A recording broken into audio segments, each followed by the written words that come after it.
ಎಲ್ಲ ಓಡಾಡ್ತಾರೆ. ಇಲ್ಲಿ ಅಂತೂ ಬಾರ್ ಅಂತೂ ಬೇಡವೇ ಬೇಡ. ನಾನು ಅಷ್ಟೇ ಹೇಳೋದು, ಬೇಡ ಬೇಡ. ಈ ಸಮಸ್ಯೆ ಬೇಡ ಬೇಡ, ಬಾರ್ ಬೇಡ ಅಷ್ಟೇ. ಸಮಸ್ಯೆದೆಲ್ಲ ಹೇಳೋದು ಬೇಡ, ಬಾರ್ ಬೇಡ ಬೇಡ ಅಷ್ಟೇ. ನನ್ನ ಹೆಸರು ಕಾಮಾಕ್ಷಮ್ಮ. ನಮ್ಮ ಲೇಔಟಲ್ಲಿ ಬಾರ್ ಅಂತೂ ಬೇಡ.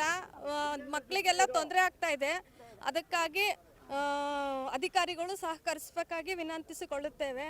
ನಮ್ಮ ಬಡಾವಣೆಯ ಎಲ್ಲ ನಿವಾಸಿಗಳ ಅಭಿವೃದ್ಧಿಗಾಗಿ ಇದನ್ನು ನಾವು ಮಾತಾಡ್ತಾ ಇದ್ದೀವಿ. ಬೇಡ, ಬಾರ್ ಅಂತೂ ಬೇಡ. ನೌಕರಿಗಳ ಅವಳಿ ಜಾಸ್ತಿ ಆಗ್ಬಿಡುತ್ತೆ.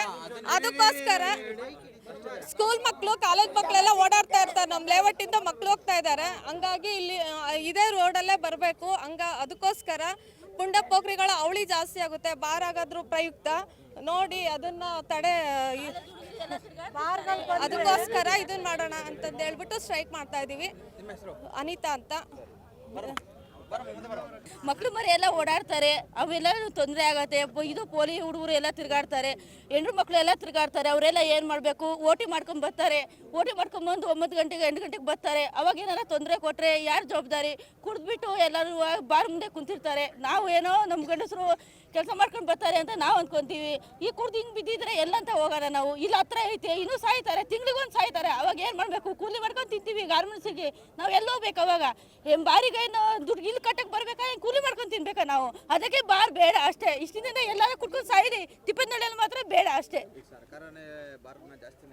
ಜಾಸ್ತಿ ಮಾಡಿ ಎಲ್ಲರ ಹಾಳು ಮಾಡ್ಕೊಡ್ರಿ. ಇಲ್ಲಿ ಮಾತ್ರ ಬೇಡ. ತಿಪ್ಪನಹಳ್ಳಿ ಮಾತ್ರ ಯಾವುದೇ ಕಾರಣದಲ್ಲೂ ಬೇಡ ಅಷ್ಟೇ.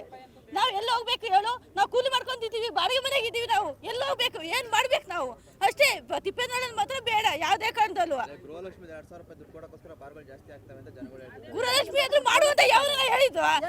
ಅವನು ಮಾಡುವಂತ ಏನು ಮಾಡಪ್ಪ, ಏನಾರ ಫ್ರೀ ಬಸ್ ಮಾಡುವಂತ ಹೇಳಿದ್ವಾ? ಇಲ್ಲ ತಾನೇ, ಸರ್ಕಾರ ಮಾಡ್ದ. ಅದು ನಾವೇನ್ ಮಾಡೋಕ್ಕಾಗತ್ತೆ?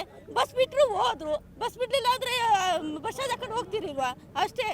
ಗೃಹಲಕ್ಷ್ಮಿ ಮತ್ತೆ ಬೇರೆ ಬೇರೆ ಯೋಜನೆಗಳ ಹಣನ ಹೊಂದಿಸೋದಕ್ಕೆ ಹೆಚ್ಚಿನ ಬಾರ್ ಮಾಡಿ ಎಲ್ಲ ಸರ್ಕಾರನೇ ಇಷ್ಟ ಇದೆ.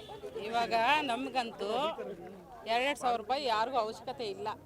ಯಾಕಂದರೆ ಗಂಡ ಮತ್ತು ಮಕ್ಕಳು, ಮುಂದಿನ ಪೀಳಿಗೆಗೆ ಮಕ್ಕಳು ಇಂಪಾರ್ಟೆಂಟು. ಆ ಮಕ್ಕಳಿಗೆ ಬಂದ್ಬಿಟ್ಟು ಎಜುಕೇಷನು ಇಂಪಾರ್ಟೆಂಟು. ಆ ಎಜುಕೇಷನ್ಗೆ ಈ ಕುಡಿಯೋ ದುಡ್ಡನ್ನ ಎಜುಕೇಷನ್ಗೆ ಹಾಕಿದ್ರೆ ಇನ್ನು ಮುಂದಿನ ಪೀಳಿಗೆಗೆ ಚೆನ್ನಾಗಿರ್ತದೆ. ಅದ್ರ ಬದಲಾಗಿ ಮಕ್ಕಳು ಎಜುಕೇಷನ್ ಬಿಟ್ಬಿಟ್ಟು ನಮ್ಮ ಅಪ್ಪ ಅಲ್ಲೋಯ್ತವ್ರೆ, ನಾವು ಹೋಗೋಣ, ಏನೋ ಒಂದು ರುಚಿ ಇರಬೇಕು, ಅಲ್ಲೇನೋ ಇರ್ಬೋದು. ಅಪ್ಪ ಎಲ್ಲಿ ಇಲ್ಲ ಅಂದರೆ ನೈಟು ಲೇಟಾಗಿ ಬರ್ತಾರೆ ತಂದೆ ಆದನು. ಅಲ್ಲೋಗ್ಬಿಟ್ಟು ನಮ್ಮಪ್ಪ ಇನ್ನೂ ಬಂದಿಲ್ಲ, ಎಲ್ಲೋಗಿರ್ತಾನೆ. ಅವಾಗ ಏನು ಮಾಡ್ತಾಳೆ? ಮಗುನ ಕರ್ಕೊಂಡು ಬಾರ್ ಅಂಗಡಿ ಹತ್ರ ಹುಡ್ಕೊಂಡು ಹೋಗ್ತಾಳೆ. ಆವಾಗ ಬಾರ್ ಅಂಗಡಿ ಅದು ಒಂಥರ ಇದಾಯ್ತದೆ ಆ ಹುಡುಗನಿಗೆ. ಎಜುಕೇಷನ್ ಬಿಟ್ಬಿಟ್ಟು ಮಕ್ಕಳೆಲ್ಲ ನಮ್ಮಪ್ಪ ಕುಡಿತಾರ ಆಗ್ತಾವನೆ. ಇರೋದೇ 1 ಮಕ್ಕಳು 2 ಮಕ್ಕಳು ತಗೊತಾವ್ರೆ. ಅದ್ರಲ್ಲಿ ಬೇರೆ ಇವರು ಗಂಡಸರೆಲ್ಲ ಒಬ್ಬನು ಕುಡಿಯೋದಲ್ದಿರ ಬಾರ ನನ್ನ ಜೊತೆಗೆ ಇಲ್ಲಿ ಸ್ವಲ್ಪ ಕಡಿಮೆಗೆ ಕೊಡ್ತಾನೆ, ಅಲ್ಲಿ ಬೇರೆ ಎಲ್ಲ ಸೈಡ್ಗೆಲ್ಲ ಕೊಡ್ತಾವ್ರೆ ಅಂತ ಹೇಳ್ಬಿಟ್ಟು ಕರ್ಕೊಂಡು ಹೋಗ್ತಾರೆ. ಒಬ್ಬರು ಇದಾದರೆ ಹಾಳಾಗೋದ್ರೆ 10 ಜನ ಹಾಳಾಗೋಯ್ತಾರೆ. ಮತ್ತು ಹೆಣ್ಮಕ್ಳು ಬಂದ್ಬಿಟ್ಟು 8 ಗಂಟೆ ಆದಮೇಲೆ ಈ ಬಾರ್ ಅಂಗಡಿ ಮುಂದೆ ಯಾರು ಓಡಾಡೋಕ್ಕಾಗಲ್ಲ. ಓಡಾಡಿದ್ರೆ ಏನಾಯ್ತದೆ? ನೋಡೋ ಅವಳು ಹೆಂಗವಳೆ, ಇವಳು ಹೆಂಗವಳೆ ಅಂತ ಹೇಳ್ತಾ ಇರ್ತಾರೆ. ಅದಕ್ಕೋಸ್ಕರ ಯಾರನ್ನು ಬಾರ್ ಅಂಗಡಿ ಓಪನ್ ಮಾಡೋಕ್ಕೆ ಬಿಡಬೇಡ್ರಿ ಅಷ್ಟೇ ನಾನು ಕೇಳ್ಕೊಳ್ಳೋದು. ಹೌದು, ಈ ಬಾರ್ ಅಂಗಡಿ ಓಪನ್ ಮಾಡಿದ್ರೆ ತುಂಬ ಜನಕ್ಕೆ ಪ್ರಾಬ್ಲಮ್ ಆಯ್ತದೆ. ಅದಕ್ಕೋಸ್ಕರನೇ ಹೇಳ್ತಾರೆ ಬಾರ್ ಅಂಗಡಿ ಓಪನ್ ಆಗೋದು ಬೇಡ. ಯಾವುದೇ ಕಾರಣಕ್ಕೂ ಬಾರ್ ಅಂಗಡಿ ಓಪನ್ ಆಗಕ್ಕೆ ನಾವು ಬಿಡಲ್ಲ.